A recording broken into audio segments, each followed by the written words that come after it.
Diduga adanya proses turbulensi dan perusahaan yang sengaja membuang limbah, Kali Bekasi dipenuhi gumpalan buih tebal. Lantas seperti apa upaya pihak terkait dan warga guna mengurangi munculnya gumpalan buih tersebut? Sudah ada rekan Tezar Aditya dan juru kamera Adini Anissa serta pilot drone David Sibarani langsung dari sekitar Kali Bekasi. Tezar, sudah adakah upaya dari pihak terkait maupun warga untuk mengurangi munculnya gumpalan buih tersebut? Karena kejadian ini bukan pertama kalinya yang terjadi di Kali Bekasi.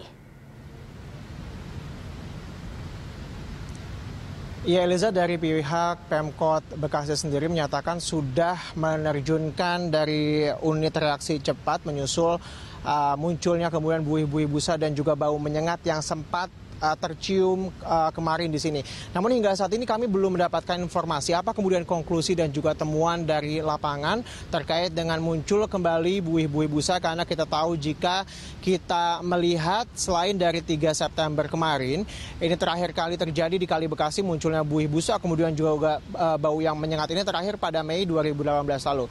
Jika kita tarik lebih jauh ke belakang, Eliza, sepanjang tahun 2017 lalu beberapa kali juga sempat terjadi sebenarnya buih-buih busa dan juga bau menyengat di sini. Jadi hingga saat ini belum ada konklusi atau kesimpulan yang dikeluarkan oleh Pemkot Bekasi serta langkah-langkah yang dilakukan selain dari tentunya melakukan inspeksi ke berbagai perusahaan yang beroperasi di bantaran sepanjang Kali Bekasi di sini. Dan mungkin kita gambarkan sedikit dulu, Eliza, untuk saat ini memang kondisi Kali Bekasi di belakang saya ini nampaknya sudah tidak ada busa lagi. Demikian juga warna kalinya sudah kembali dapat dikatakan juga tidak hitam, kemudian juga tidak ada bau yang menyengat di sini.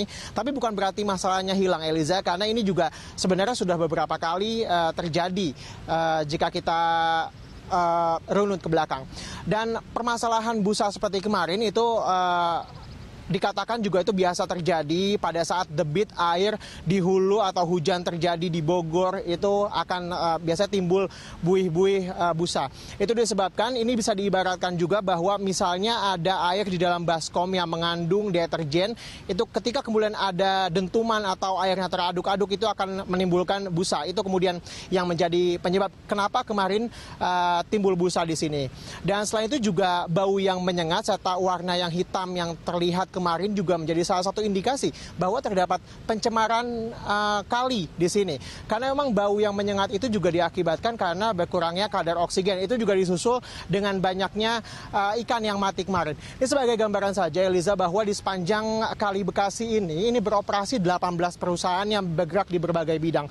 Jika kita tarik ke hulunya di Kabupaten Bogor, ini jauh lebih banyak artinya. Dan dari pihak komunitas pencinta Ciliwung Cisadane ini juga mengatakan bahwa mereka beberapa waktu lalu juga sempat menemukan di Bogor tapi terkait dengan adanya perusahaan yang membuang secara langsung limbah mereka ke sungai tanpa mengelolanya di IPAL atau instalasi pengelolaan air limbah. Eliza. Ya, Tezar, Anda tadi mengatakan bahwa ada sekitar 18 perusahaan yang berada di sekitar Kali Bekasi. Lalu benarkah ada dugaan bahwa perusahaan tersebut sengaja membuang limbahnya tanpa proses pengolahan terlebih dahulu? Kalau terkait dengan kejadian kali ini belum ditemukan apakah kemudian benar ada perusahaan. Tapi jika kita lihat kejadian yang lalu, indikasinya seperti itu, Eliza, di mana pada tahun 2017 lalu juga ketika kemudian timbul buih, kemudian juga diadakan juga inspeksi di perusahaan-perusahaan di sekitaran bantaran Kali Bekasi. Ini setidaknya ditemukan ada 4 perusahaan ternyata, Eliza, yang langsung membuang limbah mereka ke Kali Bekasi ini. Itu dari perusahaan laundry, kemudian juga dari industri pewarnaan jeans, dari juga industri makanan. Selain itu juga pihak Pemkot Bekasi juga sudah melakukan, sudah menyatakan juga sudah selain melakukan inspeksi, pembinaan juga sudah dilakukan terkait dengan hal ini. Tapi memang yang dibutuhkan kemudian adalah penanganan secara holistik dan juga koordinasi dengan pihak Pemkot Bogor bagaimana kemudian mengatasi pencemaran limbah atau pencemaran kali di sini yang dilaporkan juga sudah terjadi beberapa tahun belakangan ini. Demikian, Eliza. Baik, terima kasih atas laporannya Tezar. Pemirsa, Tezar Aditya dan juru kamera Adini Anissa serta pilot drone David Sibarani melaporkan langsung dari Bekasi, Jawa Barat.